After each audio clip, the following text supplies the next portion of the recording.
السلام عليكم. بصوا يا جماعه، احنا معانا ام جي اس زد. العربيه دي عامله زي المركبه.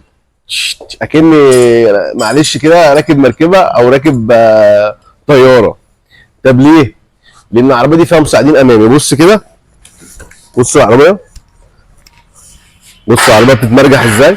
العربيه كلها بتتمرجح.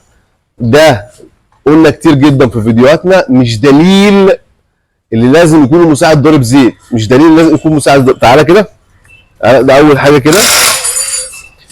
اول حاجه تعالى، اول حاجه بصوا المساعدين هنا مش ضاربه زيت خالص.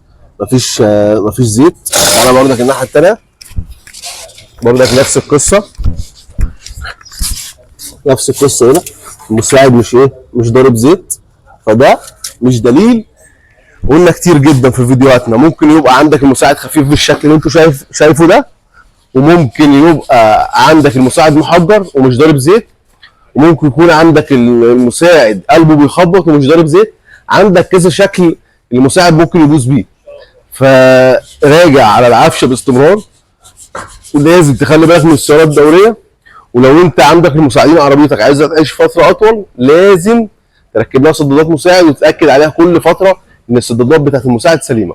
شكرا لكم في قناه مهارة السيارات مع وليد حسين. بسم الله ما شاء الله اللهم بارك. تم تصليح علبه الدركسيون ام جي زد اس.